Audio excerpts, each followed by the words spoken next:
Your son is a failure. He's barely passing my class, and with grades like this, I'm just not sure what kind of future he's gonna have. What do you have to say for yourself? You're supposed to graduate this year. Listen to Mr. Johnson. What kind of future do you think you're gonna have? With all due respect, don't call me a failure.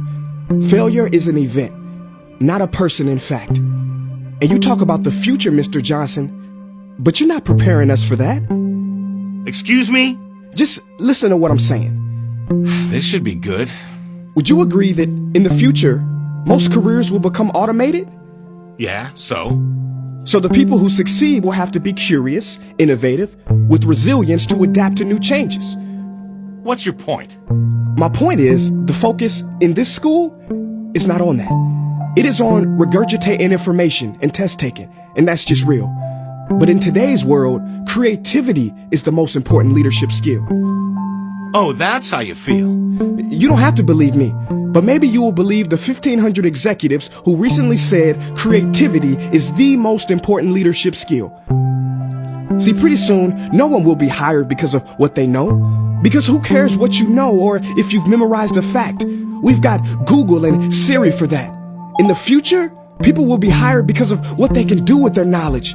Can they creatively solve real-world problems, not just follow instructions or directions and bubble in multiple-choice questions? So, Mom, that's why I'm stressed, because these robotic tasks we learn in school should stop. Because no one can do a robot's job better than a robot.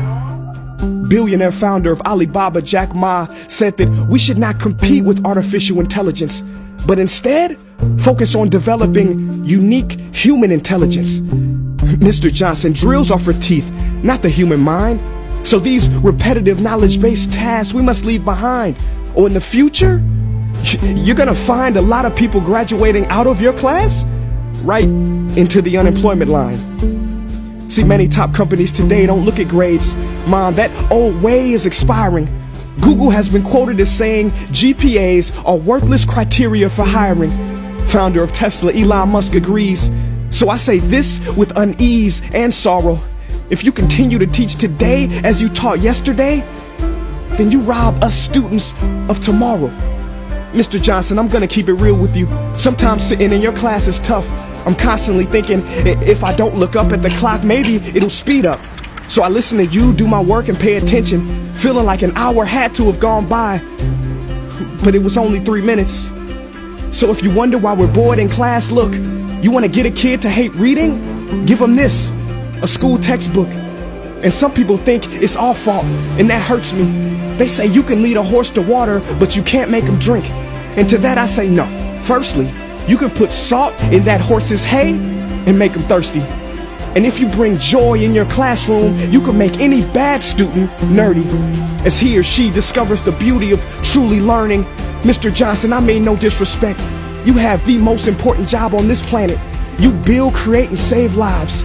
But if you really care about my future, like you say, then you have to fully commit and ask yourself honestly, how do I prepare a child for a future that doesn't yet exist?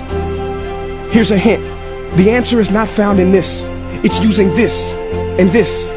See, in the future, we will need more passion and compassion. People with inspired hearts and wisdom to uplift this planet. And Mom, I love you, but can I be real? Go ahead. You want to know one of the biggest factors for childhood success? It's not IQ. It's family meals. And we haven't had one of those in a while. See, I know sometimes you don't feel proud, because I may not be a straight A student, but I'm not stupid. These tests may be 70% of my grade, but they're 0% of my future.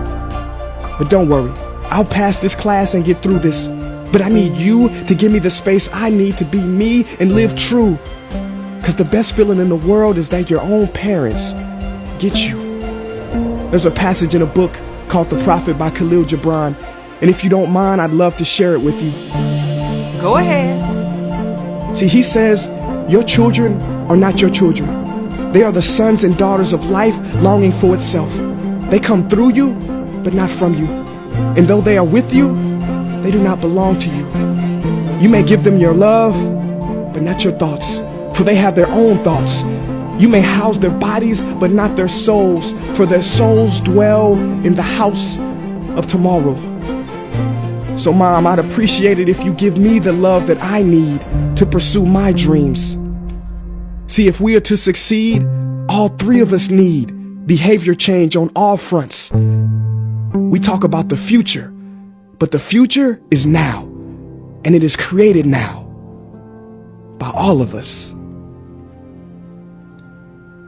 I've never heard you speak like that before. Yeah, I didn't know. But I'm going to reach out to administration and try to change some things. You have my word.